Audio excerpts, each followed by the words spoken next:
Okay, good morning, my beloved students. So it's going to be afternoon. Stop by doing this in the morning. So I wanted to read this exercise. It says how many grams of sodium bicarbonate, this is a salt, it's up to you to find if it is acidic or basic, will be used to make 2.5 liters of a solution that has a pH of 9.5.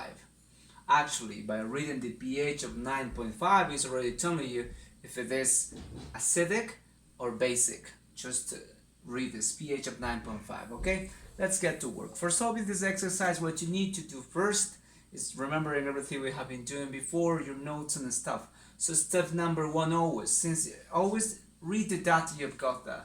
You're looking for grams in this. So at the end, you're supposed to find, I'm going to retype this to this, will be used to make 2.5 liters of solution. That's another value, although it's all about that data, and the pH of 9.5. Okay, so for getting started there, that you need the reaction in the first place. Then so you have, let's write the reaction, right? So let's write it as salt, NHCO3, since it says in solution, it must be put into the water, and then you pass it to the other side. It's going to be separated, right? You know that H2O releases, or ionizes itself as hydrogen and OH, right? The same thing happens in this. So this is like sort of the salt, and this is the positive side, and all of this is the negative side. And guess what? If you check all of this, you're going to find all of this in the chart I gave you for Ka and Kb and Kb. So what is going to happen at the other side in solution? But definitely you're going to find the sodium, which is positive, is going to unite to the OH from the water, forming this, right? And plus at the other side, what you're going to get, this is the negative part, which is 1 minus, which is going to unite with this hydrogen, creating this H2CO3. Oh, and that one is an acid. Okay, since that one is an acid, you know that sodium is one of the most powerful metals in the family 1A, and with the OH, which is a strong base, definitely this is a strong base. And that one, if you check it in the list I gave you, it is a weak, right? A weak acid. So that makes this salt definitely is going to turn it into, right? Yes, as you're thinking in this moment, it is a basic salt. Actually, just by reading this, the pH of 9.5 is already telling you it's pH more than 7, so it's basic salt. Good. So whatever we're going to do in this term, we don't touch this one because we already decided it's a basic salt. But we must find in here not Ka, even though it's an acid, but I must find the Kb, the basic version of that acid, because the salt is basic, right? So what dominates is the base, so definitely what you're going to do is finding Kb. Okay, if you find, check into the chart of any chart, if you check it in the chart I gave you. So the Ka for H2CO3 is specifically 4.3 times 10 to the minus 7. It's really, really weak, right? So this value telling me it's really, really weak. So then you must find Kb. How are you going to do so? Kb is going to be 1 times 10, so remember, the constant for water divided for the constant for the acid. And that's going to be 1 times 10 to the minus 14 divided to this constant, which is 4.3 times 10 to the minus 7. So the Kb for this H2CO3 is going to be specifically, I already calculated, but you can use your calculator there. It's going to be 2.33 times 10 to the minus 8. Okay, if you did it, then another step you will have to do, since this salt is basic, then when applying this, basically remember, we're going to write that Kb equals, right, to the dissociation, which is going to be this one, the product times the product divided to the molarity, which we do not have, to the molarity minus what you're going to put in here. So I call it X, the authors prefer to call it X, and stuff like that, okay? Meaning that this Kb, since this Kb is 10 to the minus 8, it's a really small number, so we could say that this value is tended to 0, so it's not important. We could leave it there. But since we're working with Kb, what we're going to obtain in here is definitely the OH concentration, not the hydronium.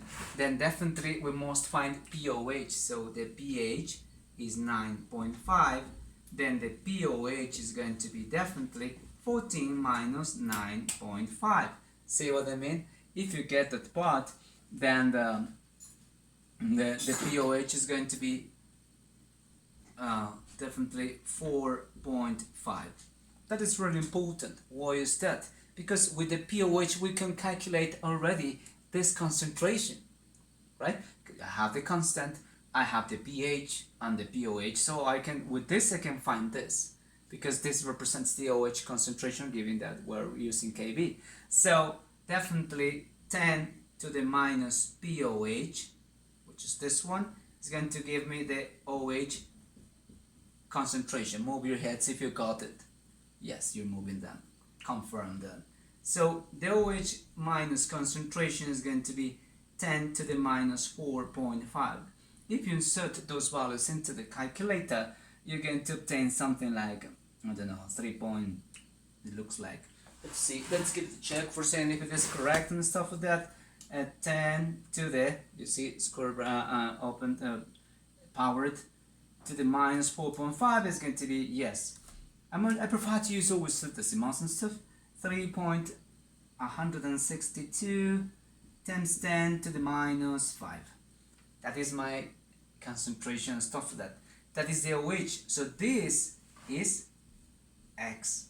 I am going to replace that in the formula I just got there. So, and also Kb. I calculated for Kb this one. So you put that. 2.33 times 10 to the minus 8, that was the Kb I calculated, equals to, open parenthesis, instead of writing all of this number, which looks a little bit long, I want to use 10 to the minus 4.5, just because the symbol, right? To the minus 4.5, and also this one, 10 to the minus 4.5, right? And all of that divided, I already eliminated the x, to the molarity I am looking for, right? And then, so since you're looking for the molarity, you just, this moves up and this goes down to divide. So I put the molarity, the one I'm looking for, equals to this 10 to the minus 4.5 to the second power, right? And all of that divided to 10.33 times 10 to the minus 8. If you do that, then you're going to find the molarity in this case, or M. So it's going to give you moles per liter.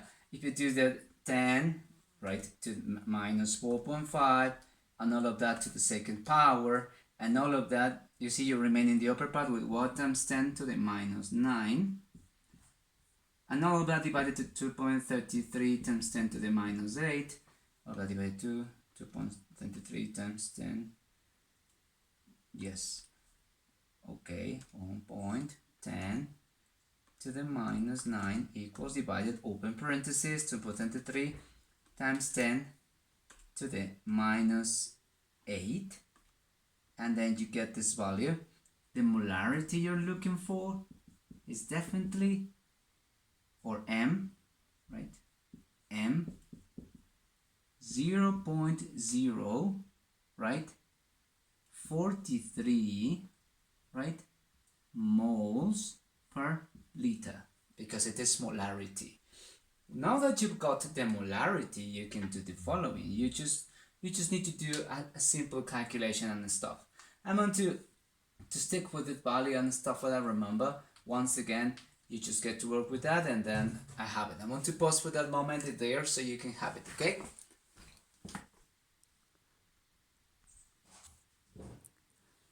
Okay, so I got to erase those values there, so I remain only with the molarity and stuff. And let's continue with the exercise. So what you have to do there is now, with the rest of the data, now pass that value with the volume it's asking there to the grams, because how many grams of the salt you're going to need for doing so. Then you get started to write that. First, you get started with the 2.5 liters, right, of this solution, right, NH, right, CO3, and then you open the compression factor, because you know now for sure that in 1 liter of the solution you have in this moment of sodium bicarbonate, according to this molarity, in 1 liter you have this amount of moles. In 1 liter you have this amount of moles, okay? CO3, you have specifically 0.043 moles of sodium bicarbonate. Got it? And also what you need to know is that, advancing that, I cancel liters with liters. Also, I know that in 1 mole of the sodium bicarbonate, in 1 mole of sodium bicarbonate, you've got 23 plus 1, 24, plus 12, plus 3 times 16. It's going to give you specifically 84 grams of sodium bicarbonate. And then it's going to give you specifically, if you multiply all of that, let's see. Let's do 2.5 times 0.043 times 84 divided to 1, so 9.03 grams of sodium bicarbonate. So that is basically the answer you're looking for. 9.03 grams you're looking for there, and basically that would make it. So I hope you took your notes and stuff like that, and pay attention to the process. Watch the video 2 or 3 times and then you will be done. Okay, my dears?